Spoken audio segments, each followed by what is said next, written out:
G'day everyone, welcome to this edition of DURKO's Notebook for the 2025 Saudi Arabian Grand Prix. Interesting weekend, especially for one incident during the race that caused a lot of discussion.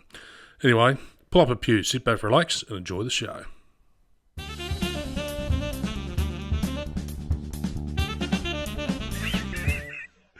You wouldn't fucking read about it. So for the fifth time we've seen the F1 circus return to the Jeddah circuit on the edges of the Red Sea. Now, of course, it's a challenging circuit in terms of there is absolutely zero real estate, and as Yuki Tsunoda found out, if you get it wrong, you're in the wall and it's game over. Now, the big talking point, of course, was into turn one on lap one of the race.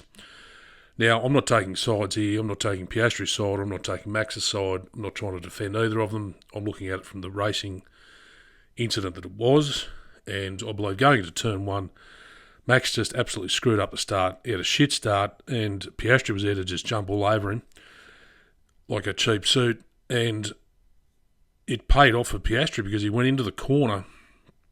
There's some people are going to say he forced Max off. I don't believe so.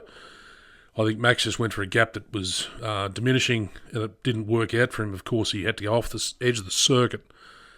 And as he kept the pole position, the first place going to the rest of the turns, he gained an advantage, obviously, and he should have given it back. And I think it's the fault of GP for not getting on the horn to Max and saying, look, hang on, you've gained an advantage here. We can sort it out later, whatever, but give the position back to Piastri. Instead, he copped a 5-second penalty. But then I think if you're going to give out a 5-second penalty, I've argued this before, do you go back at being a stop and go?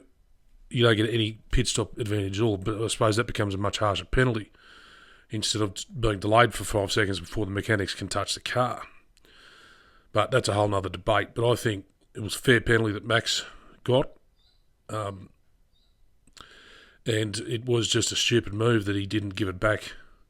And I think it should be done within that current lap that they're on, that the position's got to be given back, not within 10 minutes or whatever, 3 laps. It's got to be done on that current lap you're on before you come back around and cross the start-finish line again. It's got to have an immediate effect. Yeah, just a bizarre incident, and, you know, Christian Horner's got the shits. Helmet doesn't understand it. Well, Helmet, maybe it's time to go. Say goodbye. You're not really helping us, or you're not helping the team at all. You're just making stupid decisions. And I think if you, Helmet, can't see that Max bogged it down at the start, you need to get your eye checked and have another look at the replay, because it was as clear as anything that Max stuffed to start.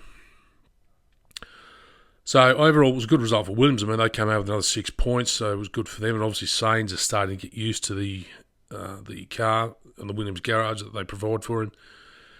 Now, obviously, Leclerc came home in third, and my bit of advice would be to Hamilton is to go to your new teammate and say, how did you wing that to pull that car into third place and absolutely have a bonza race as you did?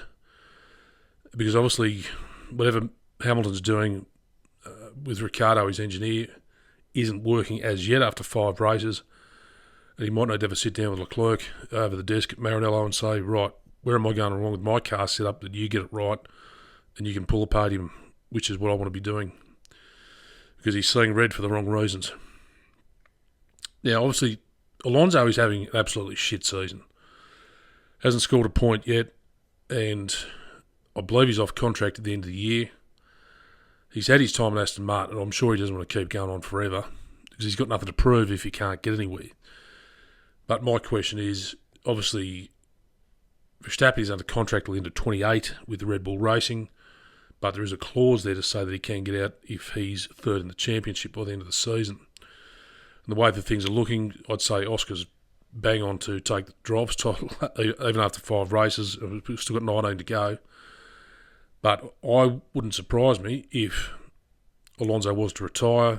Max is going to follow Newey to Aston Martin and see if the grass is greener on the other side,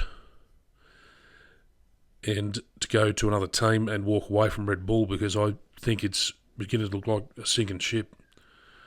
Yeah. So that's it. The Temple of Speed turned on an interesting race. I will say, an interesting race.